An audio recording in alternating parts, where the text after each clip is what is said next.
All right, let's jump into this deep dive and unpack Ben Horowitz's The Hard Thing About Hard Things. Oh yeah, this book's a gold mine. Whether you're, thinking about leading a team, curious about startups, or just love a great story, There's something here for everyone. Horowitz really gets into the nitty-gritty. Yeah, no sugarcoating. He shows us the struggles, the failures, those moments when it feels like everything's going to blow up. So it's the real deal. The raw truth about building and leading a company. So where do we even start? Well, before we get to the tech world, Okay. Horowitz takes us back to his childhood. Yeah, And let me tell you, it is anything but ordinary. I'm intrigued. Imagine young Ben Horowitz, raised in a communist household, passing out pamphlets in the Queensbridge housing projects Pamphlets. at 11 years old. 11 years old. Wow, that's quite an image. It is. It makes you think how these early experiences, right, Yeah, shape our worldview absolutely. and ultimately our leadership style. And it gets even more interesting. Horowitz tells this story about an encounter with a bully. Oh, no. Oh, yeah. This bully dares him to do something awful. Oh. Horowitz is terrified, but instead of giving in, Hmm. he asks the bully for a ride in his wagon. Wait, what? No, that's a surprise. Right. And the bully says yes. Wow. And guess what? What? They end up becoming lifelong friends. You've got to be kidding. Nope. That's wild. What's the lesson here? I mean, never judge a book by its cover. Right? Yeah. And sometimes facing your fears, well, it can lead to the most unexpected connections. Absolutely. It's like that saying, everything you're looking for is on the other side of fear. That's a good one. And it really gets you thinking, right? Those times in your own life where you had to face a fear. Yeah. Maybe it was a tough conversation you had to have or a decision that just felt really risky. What happened? What did you find on the other side? It's a great question for all of us. Yeah. And then there's the story of Horowitz's high school football coach, Oh, this should be good. Coach Mendoza. This guy, he sounds like a character straight out of a movie Really? with these, like, unbelievably poetic, motivational speeches. So like an early mentor Yeah, definitely. who instilled this love of language and maybe even like a sense of showmanship. Exactly. Horowitz says it was his first real lesson in leadership. Interesting. He was just so captivated by Coach Mendoza's words. Yeah. So curious to hear what he would say next. I see. It wasn't just about what he said, though, You're right. It was the delivery, the passion that just made you want to listen. That's so important. It is. For anyone in a leadership role, really anyone who wants to communicate effectively, right? Oh, yeah. It's not just about what you say, but how you say it. Exactly. And Horowitz just keeps getting better at this connecting with people. Yeah. As he goes through high school, he's in all these different groups, Uh-huh. the football team, the advanced math kids. So he's getting a lot of different perspectives. He is. He's exposed to all these different viewpoints. Hmm. And, this ability to see things from multiple angles, Yeah, well, it becomes crucial later on, I bet. especially when he's leading companies through tough times. Makes sense. Yeah. So he's developing this intellectual agility, Right. this ability to take in different perspectives and find common ground. Yeah. Seems like a crucial skill for any leader, It is, especially in today's world. especially now for sure. And, this early exposure to all these different viewpoints, Yeah. it helps Horowitz separate fact from perception. Oh, interesting. He realizes that the same event, like, say, the release of Run DMC's album Okay. or Reagan's Strategic Defense Initiative, Big stuff. it could be a huge deal in one group Yeah. and totally unnoticed in another. Wow. It makes you think about how our own experiences and the people we surround ourselves with Yeah. shape our understanding of the world. Absolutely. We all have our own filters, our own biases Yeah. that shape how we see things. It's a good reminder to step outside of our echo chambers, It is. seek out diverse perspectives. You got it. And I guess the question is, what happens when we do that? How does it change our thinking, our decisions? Great questions. Yeah, good food for thought as we move into the next phase of Horowitz's journey. Definitely. Sounds like we're about to enter the fast-paced world of tech startups. Buckle up. I'm ready. So, we've seen how Horowitz is pretty direct in his early life. Right. And this really comes out in a funny story about a blind date. Blind date. Oh, I got to hear this. So picture this. Horowitz and his friend, they spent all day making this gourmet meal. Okay. T-bone steaks, the whole 9 yards. Nice. 7 p.m. rolls around, no dates. Uh-oh. An hour goes by, still no dates. Ouch. And they find out Horowitz's date Felicia, decided she was too tired to come. Oh, that's brutal. All that work, and then Yeah. I'd be pretty disappointed. But here's where Horowitz's directness, I guess you could say, kicks in. Okay. He doesn't just let it slide. He gets Felicia on the phone and calls her out. No way. Oh, yeah. He basically says, hey, you could have told us before we spent all day cooking. Wow, that's bold. Right. But I kind of respect it. He's standing up for his time. Exactly. He's not afraid to address things head on, even in his personal life. Yeah, it makes you think, how many of us would actually do that? Good question. And this direct style, it becomes a big part of his leadership. Makes sense. But it's not all about confrontation. Right. Horowitz also tells this really touching story about realizing he needed to put family first. Yeah, finding that balance. Exactly. Yeah. And I think a lot of us can relate to that, you know? Absolutely, especially with a demanding job. Yeah. So what prompted this realization for Horowitz? I'm curious. He was talking to a friend, and the friend jokes about divorce being expensive. Oof. Yeah. And it hit Horowitz hard. Like, he realized he was risking his family, trying to do it all. It's a wake-up call for sure. It was. He had to shift his perspective, realize that some things just had to come first. No matter how ambitious you are. Exactly. It's a good reminder that success, it's not just about work. Right. It's about those relationships that really matter. And having the courage to step back and reevaluate. It is.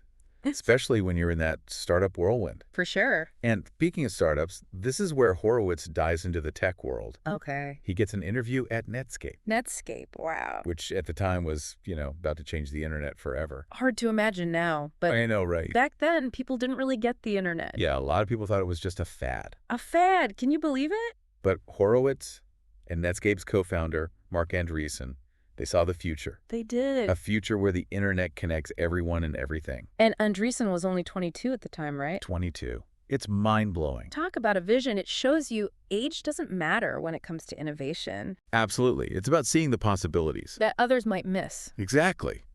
And Netscape's journey, it wasn't easy. I bet. They had some serious competition. From? Especially Microsoft. They were trying to, take over the internet. So classic David versus Goliath. It really was. Netscape fighting for survival against this giant. What did they do?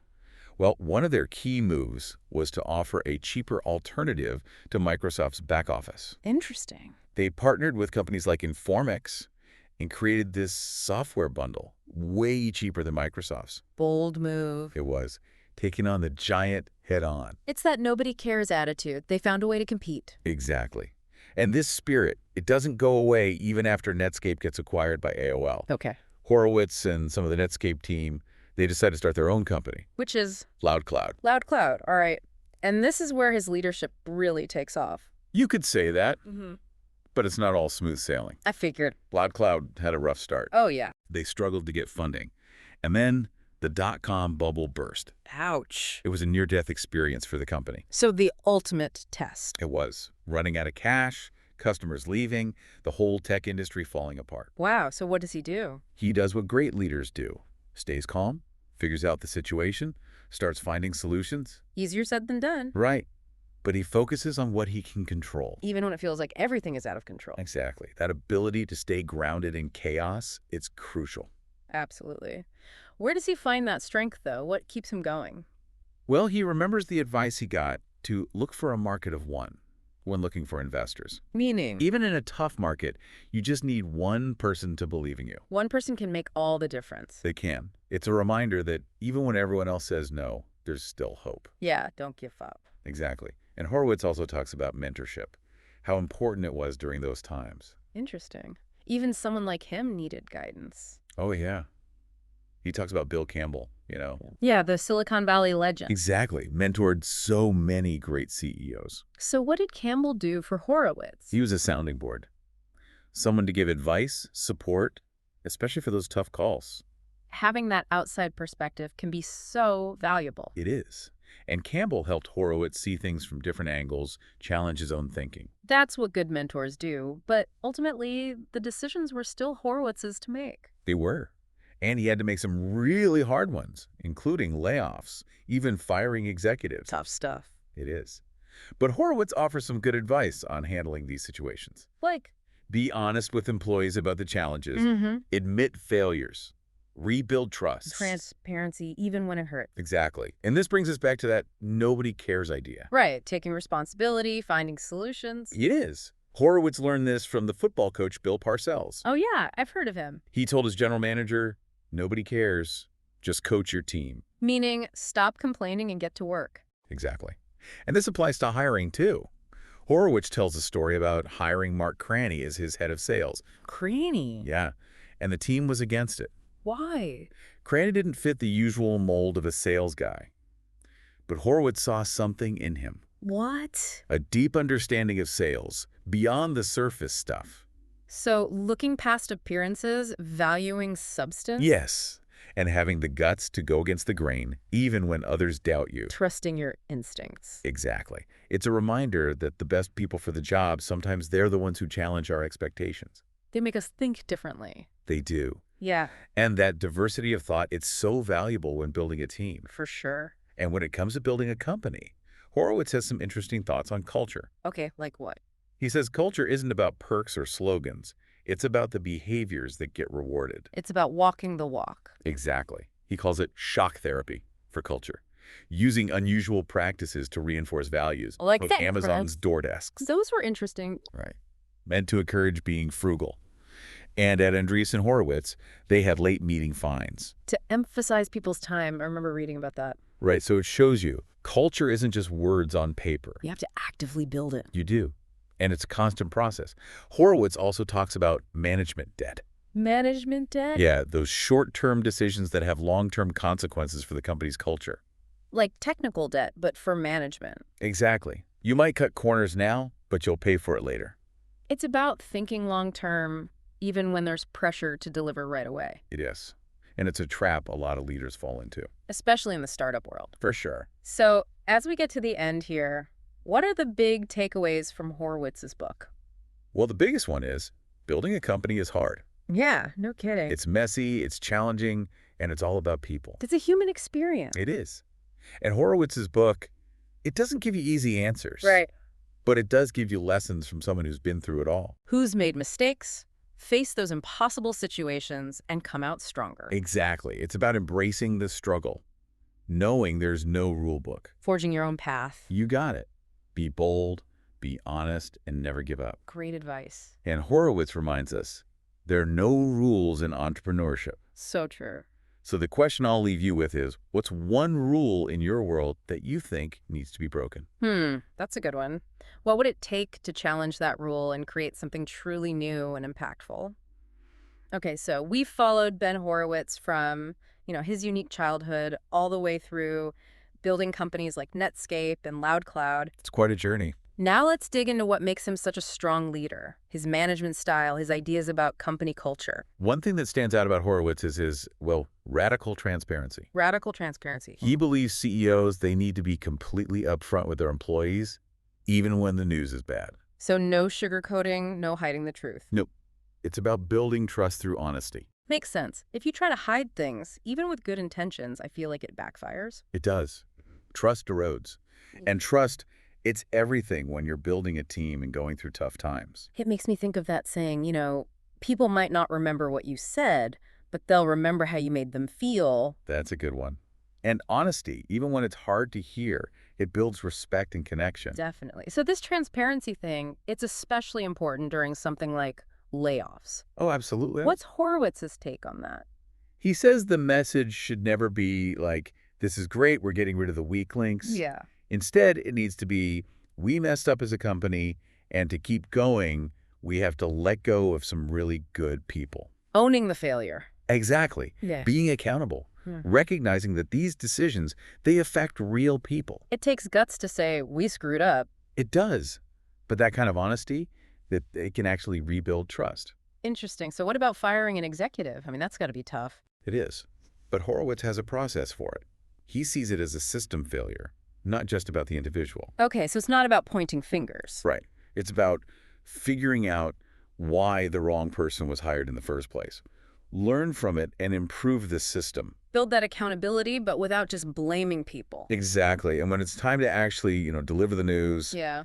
he says it's important to still treat the person with respect, even though you're letting them go. preserve their dignity. It all comes back to honesty and respect. It seems to be at the core of his management style. It does.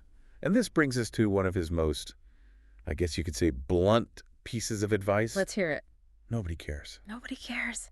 That sounds harsh. He doesn't mean it literally, of course. Right. What he's saying is, when things go wrong, Yeah. no one wants to hear excuses. Yeah. They want to see solutions. Action, not complaining. Exactly. He got this from Bill Parcells, the football coach. Yeah, I know Parcells. Tough guy. He told his general manager, nobody cares, just coach your team. Love it. Get to work. So does this apply to hiring too? It does. Horowitz tells this story about hiring Mark Cranny to lead sales. Cranny. And his team, they were totally against it. Cranny didn't fit the, typical image of a sales executive. Ah, so they were judging him based on, appearances. Yeah. But Horowitz, he saw something different. He saw a deep understanding of the sales process. Substance over style. Exactly.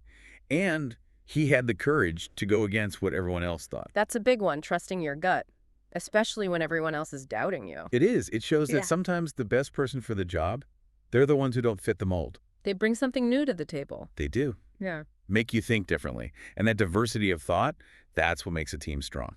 Totally agree. So let's talk about company culture. Horowitz has some pretty strong opinions about that, right? He does. He believes culture is not about perks or fancy slogans. Okay, so what is it about?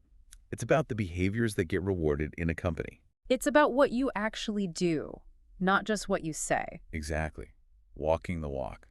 He talks about this idea of shock therapy for culture. Shock therapy. Yeah, like using unusual practices to reinforce values. Give me an example.